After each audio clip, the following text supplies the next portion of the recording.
She doesn't know why, but she thinks about you. There's no logic, no objective justification. It's not because of a message you sent or something you said. And that's where the secret lies. Because the true power of attraction isn't in what you see, but in what you feel without explanation. A name that appears out of nowhere, a face that returns without warning, a gesture that reappears in the memory like a recurring figure. What makes this happen? What activates this invisible force that puts you in her mind without direct effort? The answer lies where almost no one dares to look. In the gap. In the unfilled space. In the mystery you leave when you refuse to be deciphered. The human mind is a problem-solving machine, but it is even more obsessed with that which it doesn't understand. And when the object of desire doesn't give itself, doesn't explain itself, doesn't complete itself, it becomes unforgettable. The French philosopher Jacques Lacan said, "Desire is always the desire for something that is missing. And what is missing becomes a constant presence." When you reveal too much, explain too much, give everything away right at the beginning, you kill the enigma. And without an enigma, there is no fascination. Without fascination, there is no recurring thought. Most men believe they need to win over through excess, presence, messages, compliments, attention. But excess reveals, and what is revealed too much loses value. The man who explains too much is the same one who fades from her memory, because what is too obvious does not need to be remembered. It is resolved, and what is resolved is discarded. The secret is to be an unfinished narrative, a book she started reading but could not finish, a film that cuts off before the climax. You do not want to be understood, you want to be interpreted, and interpretation generates obsession. Cleopatra was not remembered only for her beauty, but for her mystery, for the rumors, for the unfilled spaces around her presence, for the decisions that seemed contradictory, for saying a lot with little. Ancient Greece already understood this. What attracts is what cannot be explained in a simple way. And even figures like Marilyn Monroe, who seemed obvious at first glance, contained layers that no one could fully access. This mix of accessibility and unattainability creates a kind of tension that holds her. You are there, but never completely. It is this never completely that makes her think of you again, and again, and again. Robert Greene, in The Art of Seduction, states that the deepest power of seduction is psychological, and that mystery is the main weapon of any master. When she feels like she knows who you are, but at the same time, she doesn't. When she believes she has read you, but each interaction reveals a new detail. When she thinks she understands, and then you do something that contradicts everything. It is this controlled contradiction that generates the echo, the mental noise, the emotional trail. It is like the soundtrack of a film that she cannot forget, even without remembering the lines.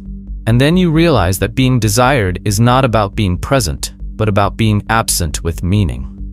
The secret that makes a woman think of you for no reason is not what you do when you are with her, but what you leave behind when you leave.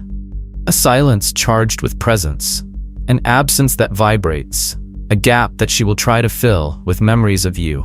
You don't have to do more. You just have to do it right, at the right time, and get out of the way before she can predict your next act. The silence you leave behind is not just any void. It is fertile ground where her imagination begins to build castles. But what if, in addition to the mystery, you could plant small emotional devices inside these castles? Invisible anchors that make your name emerge in the middle of the afternoon, in the middle of traffic, in the middle of nowhere.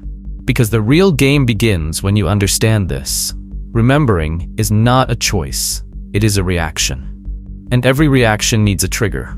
The problem is that most men try to provoke reactions using logic, explicit words, obvious compliments, promises. But her brain, and especially her body, does not respond to logic. It responds to what is sensory, to what touches deep emotions, to what activates a memory she didn't even know she had. Have you ever listened to a song and suddenly felt a chill for no reason? Did you feel a desire for someone, for some place, for a time that will never return? That is an anchor. It is the connection between a sensory stimulus and a strong emotion. And you can become just that in her mind. A sound, an image, a tactile sensation that awakens longing, even if she doesn't know exactly what it is. Great seducers understand this. They don't speak to impress. They say things that come back like an echo. They don't try to please. They create an impact. They stimulate the sense of smell with the right scent. They play with intention, not in a hurry. They use pauses in their speech as if they were beats in a song. You don't need much. You need something that sticks. A phrase that only you would use. A gesture that is your signature. A look that she can describe but can't explain. Imagine, for example, that you are on a date. Instead of asking, "What do?" you lean over and say, "Do you know that there is something in your eyes that gives me the feeling that you have lived more than you seem, that you carry storms disguised as calm?" It's not about complimenting. It's about creating an internal dilemma, about activating memories and feelings that she herself may have repressed. Phrases like these are like emotional mirrors. She sees herself in a new way and associates it with you. And her brain, which loves meaning, will start to create connections. Each time she sees herself more deeply, she will remember who made her see herself that way. This is what Neil Strauss called planting mental loops. When you activate an emotional feeling associated with you, that emotional memory starts to be revisited even without your presence. And that's the real game. She may even forget what you said, but never how she felt with you. And it's that feeling that comes back when she hears a similar song, when someone repeats a similar phrase, when another guy's perfume reminds her of yours. You become an emotional ghost, a memory with shape, smell, texture, and heat. And the more you use these triggers subtly, the more powerful they become, because she doesn't realize what's happening. And when there's no awareness, there's no defense. The power of sensory anchors is that they bypass the rational mind and speak directly to instinct. She doesn't think, "I miss him." She simply feels it. The desire ignites on its own.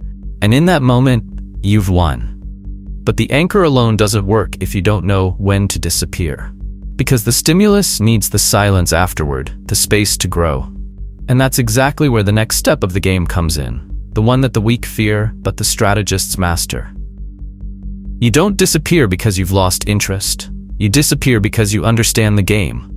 And the real game isn't winning her over while you're with her. It's making her want you back when you've already left. This is the theater of disappearance, the art most feared by the insecure, because it requires timing, courage, and the strategic coldness of someone who knows the following. Desire isn't born from constant presence, but from the absence that bothers. The absence that generates emotional emptiness. The absence that screams.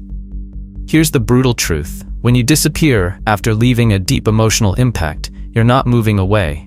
You're multiplying yourself inside her. With every minute without a response, she replays phrases. She remembers touches, she reinterprets gestures. And the more she thinks, the more space you take up. You become a recurring thought, and that's exactly where the new sexual power lies. Mental power. Robert Greene once said, "Make yourself present through absence." He understood that human beings can't stand emotional gaps, and that's why he tries to fill them. But not every gap can be resolved. Some can only be felt. Disappearing strategically is not ghosting, nor is it cowardice. It is positioning. It is mastering desire. It is knowing that your greatest value lies in what you leave behind, not in what you insist on delivering. You are like a mysterious painting in a silent gallery. There is no sign explaining it. There is no instruction manual. You only provoke a reaction, and those who react, remember, and those who remember, desire. But there is a critical condition. You can only disappear after creating emotional dissonance. In other words, after causing her to be in a state of pleasurable confusion, a moment in which she feels something she does not yet fully understand, something she wants to repeat, decipher, relive. And then, right at that point, you withdraw. You do not respond right away. You do not explain. You do not confirm interest. You disappear at the exact moment her brain asks for more. And you leave the stage empty. That is theater. That is the scene that never closes. Most people make mistakes because they want to fill that space with words. He wants control. He wants guarantees. But the true seducer understands that real control is the opposite. It means elegantly provoking emotional chaos. It means leaving questions hanging, unfinished sentences, conversations with gaps, a good night that never came, a last look that never ends. She enters a mental loop. Her mind wants to understand, and it can't. And the more she tries, the more she turns you into an emotional reference. This is how men who dominate the game become obsessed. Not because they are the most present, but because they know how to disappear when you most expect them to stay. Because desire grows in the interval, between the sentence and the response, between the touch and the disappearance, between the "I want more" and the nothing that comes after. This is timing. This is control. This is elite seduction. But of course, this requires courage.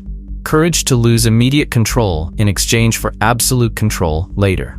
Courage to resist the urge to guarantee. Courage to accept that the strongest in the game is not the one who runs after it, but the one who knows when to turn their backs at the peak. Because only then will you become the kind of absence that cannot be tolerated, the kind of silence that screams louder than any message. And then, when she is distracted, busy, involved with someone else, the name that will pop into her head for no reason at all will be yours. Not because you insist, but because of strategy. Because you understood the rule that no one teaches. Those who disappear at the right time do not disappear. They become eternal.